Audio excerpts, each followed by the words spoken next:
with our panel, Independent MP for Fowler, Dai Le, and Independent MP for Mackellar, Sophie Scomps. Ladies, thanks so much for your time this morning. Sophie, first to you, how important are these visits in your mind to voters in your electorate, do you think? Look, I actually do think these visits are really important, and we saw what happened a few years ago when there was a real breakdown of that relationship, and I think producers around the country would be really happy to see that there is a strengthening of the relationship again. When we look at what happened to the export market here in Australia, overnight the barley industry lost nearly $1 billion of trade. So we need to know that we can be talking with our trading partners, and I think building that relationship is really important. And I do think we need that platform also to raise the difficult issues. So it's been an important visit, and I do think it's one that people in my electorate look to very closely. Dai Le, your electorate as interested? I mean, when we talk about raising the difficult issues, do you think they should be more prominent than perhaps they have been this trip? Look, I mean, my electorate obviously is very different to Sophie's. Basically, you know, we have a very multicultural here. We have people, obviously Chinese of Taiwanese descent, and of course Chinese of China descent. So there is that tension. But I think the majority of the community here in Fowler are pretty focused on our local issues, our businesses, the mums and dads going to work, just the real, you know, day-to-day issues of people's kind of making a living. And it's really what's happening at that level. It's really very far removed from them. Seems like it. Parliament finally gets back next week. It seems like a long hiatus since the election. Sophie, of course, we've got this tax reform agenda now on the agenda. This is not something flagged before the election. What do you think about where this government can and should go when it comes to tax reform? There's all kinds of things on the table. Of course, there's GST, there's the unresolved issue of taxes on higher superannuation funds. What will you be arguing for and against?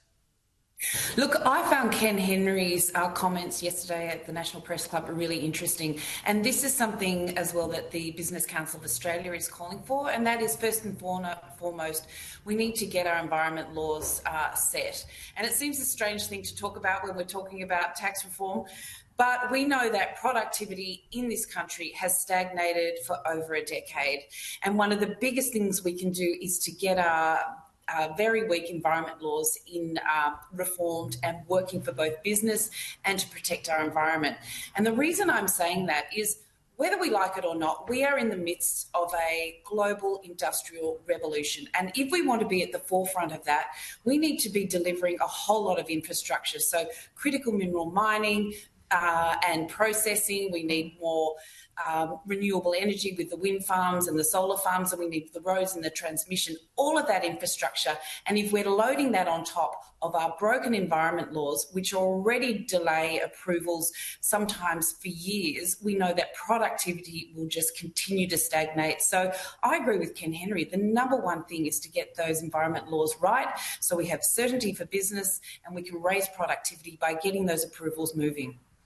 So what exactly, like Narrabri, to get that up and going to solve some of the energy issues? I'm talking more generally about our environment laws. They were last reformed over 25 years ago. They are not. Yeah, I know, but what's the balance there? You know, Ken Henry's made the argument that it doesn't serve the environment and doesn't serve productivity in terms of getting some of these projects up. Narrabri has got to be one of the best examples of that because it's been tied up in this red and green tape for the better part of 16 years. So what are you saying? It's tipped to these EBPC, the EBPC Act and the environment laws are tipped too far in the favour of the environment?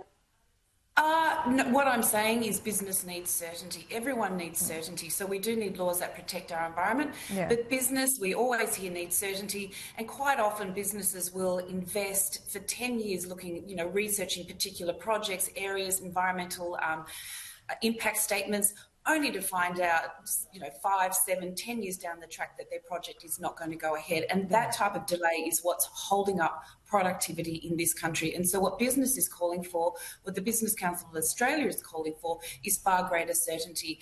And part of that is to have an environment protection agency that is trusted by both sides and that is a strong arbiter for these cases, so that they don't just drag on for years and completely undermine productivity in this country. Yeah, I agree with that, Dai Li, but where is the balance here? Because we see not only these environmental laws holding up these massive energy projects, but you're talking about being a handbrake on housing as well. Look, I mean, I agree with we need to get our country to be more productive. And I think productivity means, ensuring that our workforce is skilled up and we have a workforce shortages. We have to ensure that there is certainty for businesses to be able to run their business with the cost of living has gone up so much from energy, from the supply chain. I went to a chocolate factory in my local area, for instance, and energy price have gone up double. The cost of one of their ingredients has gone up triple. So the certainty is around that whole running of the business. Energy obviously is critical and is very central to many businesses running, especially here in Southwest and Western Sydney. These are small family-run businesses, the small manufacturing, and the workforce. We've got a workforce that's really, we need to skill them up, especially with technology, with AI. How do you skill some of those manufacturing? How do we ensure that our manufacturing are able to be scaled up and are able to,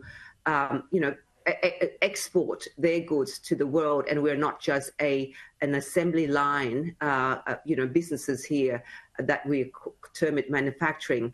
But I think the crux of the matter is, how do we ensure that energy, which everybody's talking about, how does that impact our daily lives, from our homes to our small businesses to our big businesses? And that's costing a lot. So that is something that the governments really have to find a way. And when we talk about tax, I think our tax reform has to look at increasing the income tax threshold, which is the figure is 18,200. That is a 2012 figure. We need to bring it up to almost double that. And I would also, to deal with the increasing cost of living, I would call for the reintroduction of the low middle income tax offset, which the Labor government took that off when they won government, because that will give people reprieve. If they can't buy their batteries, which most households I can buy, and I'm sure your audience probably can afford to buy batteries and solar, but families living in flats here or single income household families in Western Southwest Sydney cannot afford the renewable path that many of us who are privileged that can afford. So how do we provide them with a means so that they can actually deal with the increased cost in energy? So those for me are quite important for this term as I represent my community. Well, I'm sure you both can't wait to get back to Canberra. I will see you there next week. Thanks so much, Sophie Dai. Bye.